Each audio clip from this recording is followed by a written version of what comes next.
Is it a real-life version of Castaway? That's what the world is trying to figure out after a man claims he spent more than a year adrift in the Pacific Ocean. Is the modern day, right now story of a man who says he's been lost at sea for over a year. 14 months lost at sea. Salvador Alvarenga was fishing off the coast of Mexico in this 25-foot-long boat with only one other crew member, Ezequiel Cordoba. A storm swept them far from shore, too fierce for any rescue attempt.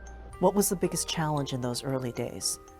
La sed. The thirst, he says. At first, we didn't notice our hunger. We had to drink our urine. We had no rain for a month. What do you do for food?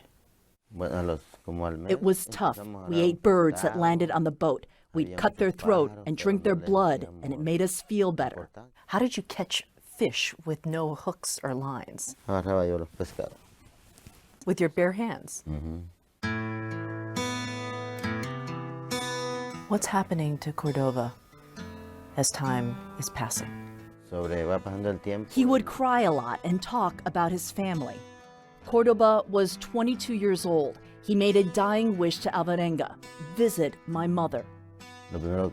I thought, my God, I'm alone now. I was starting to go crazy and I needed to let him go. So I put his body in the water.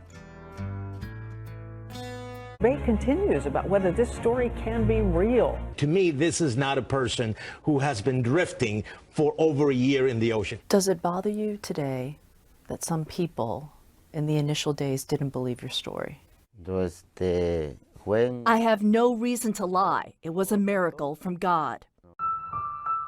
Oceanographers say this improbable survival was entirely possible. Today, he is back in El Salvador, mending a relationship with his estranged daughter. He's the subject of a book chronicling his survival. He prays every day, but he still suffers from severe trauma and sees a therapist.